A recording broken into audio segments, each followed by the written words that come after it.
मैं उषा शर्मा। आज हम अलंकार के संबंध में जानकारी लेते हैं। अलंकार जो भाषा का, साहित्य का प्रमुख आधार है, उसके संबंध में देखिए। विश्व साहित्य में साहित्य या काव्य को समझने और समझकर उसका आस्वादन करने के लिए अनेक मानदंड निर्धारित हैं। भारतीय साहित्य में काव्य की आत्मा को खोजने का अभियान बहुत प्राचीन काल से चला आ रहा है। इसी विचार भेद के कारण यहाँ काव्यशास्त्र संबंधी अनेक आचार्यों का विकास हुआ और उन्होंने जिसके अंदर की काव्य की आत्मा के संबंध में अलंकार, रीति, वक्रोक्ति, औचित्य, ध्वनि, रस आदि अनेक संप्रदायों का विकास हुआ और इन्हीं संप्रदायों के विकास के अंतर्गत प्रमुख है अलंकार संप्रदाय, जिसे काव्य की आत्मा माना गया। और उन विद्वानों में है भामह, दंडी, उद्भट, रुद्रट आदि आचार्यों ने इसे काव्य का महत्वपूर्ण तत्व बताया है और उसे ही काव्य की आत्मा स्वीकार किया है। जिस प्रकार से ये कहा गया, अलंकार अंगीकरोति यह काव्य शब्दार्थ वनालंकृतो, अर्थात काव्य की आत्मा जो है वह अलंकार ही कही गई है और मानी भी गई है। यहाँ हमें मानना होगा कि अलंकार का काव्य में महत्वपूर्ण स्थान है। देखिए, अलंकार एक तरह से भाव या अभिव्यक्ति को स्पष्ट, प्रभावशाली और प्रेषणीय बनाता है। तो इस संबंध में हमें उपयोगिता जानना आवश्यक है। काव्य में क्या उपयोगिता है अलंकार की? भाषा को किस प्रकार प्रभावशाली बनाते हैं अलंकार? इनसे भाषा की गुणवत्ता और प्राणवत्ता बढ़ती है। अलंकारों का काव्य में संतुलित उपयोग ही उचित है। जिस प्रकार एक स्वस्थ और सुंदर रमणी स्वाभाविक रूप से जितने आवश्यक हो उतने ही आभूषण पहने तो उसके रूप में 4 चांद लग जाते हैं, और अगर वो ज़्यादा आभूषण लाद ले तो वो स्वयं असहज और बोझिल अनुभव करती है और दूसरे तो उसे बोझिल समझेंगे ही, जानेंगे ही। कभी कभी तो अलंकारों के यानी आभूषणों के बोझ से लदी स्त्री उपहास का पात्र भी बन जाती है। तो इस प्रकार से जितना आवश्यक हो और वांछित हो उतना ही अलंकारों का उपयोग होना चाहिए। अलंकारों से काव्य में संप्रेषण की शक्ति भी बढ़ जाती है, जिससे अभिव्यक्ति सरल और सुबोध हो जाती है। अलंकारों की सहायता से कवि कम शब्दों में अधिक अर्थ व्यक्त करने में समर्थ होता है। वह गागर में सागर भरने की शक्ति अलंकारों से ही प्राप्त करता है। हम देखते हैं अब अलंकारों के भेद। वास्तव में अलंकारों के अंदर यानी शब्दों में तो असीम शक्ति है और वह शक्ति हमें 2 रूप में, अलंकार के भी शक्ति जो है वह 2 रूप में मिलेगी, शब्दालंकार और अर्थालंकार के रूप में ही हमें जानने को मिलती है। देखिए, शब्दालंकार किसे कहेंगे? सर्वप्रथम यह जाने तो यदि किसी रचना में शब्दों के कारण चमत्कार दिखाई दे, वहाँ पर शब्दालंकार रहता है। यदि कविता में उन शब्दों को हटाकर उनका हम देखें कि भाई शब्द तो एक से हैं, हम तो इसमें पर्यायवाची लगा देते हैं, तो क्या उसमें उतना ही सौंदर्य होता है?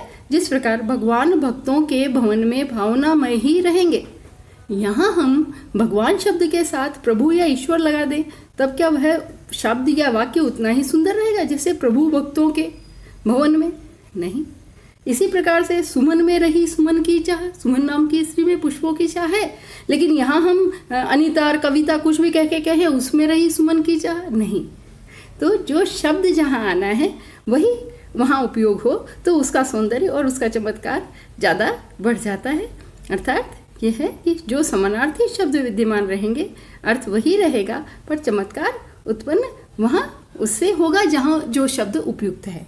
यह शब्दालंकार की परिभाषा है। हम देखें कि प्रमुख शब्दालंकार के रूप में सर्वप्रथम हमें जानना होगा अलंकार अनुप्रास।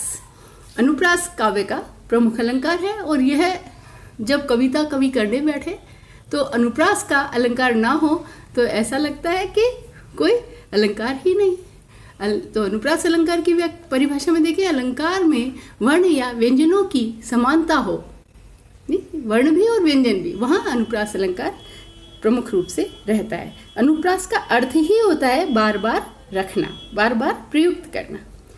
इस प्रकार महिमामयी मूर्ति है माता की, ये कहे जाग जाग जीव जड़ जो है जग जामिनी, ये भी अनुप्रास का ही उदाहरण है।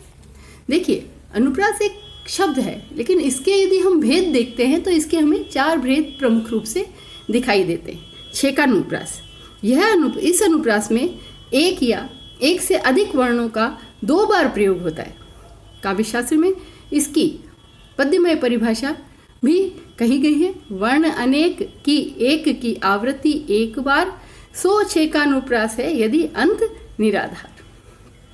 अंत कोई जरूरी नहीं है, एक वर्ण 2 बार आए, चाहे कितने भी वर्ण आए पर 2 बार आए, वहाँ छेकानुप्रास रहता है। जैसे भरत भारती मंजू मराले, तो यहाँ भ और म की आवृत्ति है। अति आनंद मगन महतारी, अ और म की आवृत्ति है।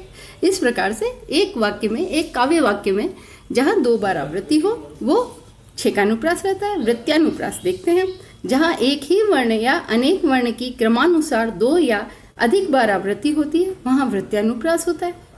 जिस प्रकार से हम यहाँ देखें कि तुलसी मन रंजन रंजित अंजन नैन सुखंजन जातक से, तो अंजन अंजन, रंजन शब्द, अंजन शब्द, तो बार बार की इसकी आवृत्ति हुई है। वर्ण और शब्द की आवृत्ति बार बार हुई है, इसी कारण यहाँ पर वृत्यानुप्रास दिखाई दे रहा है।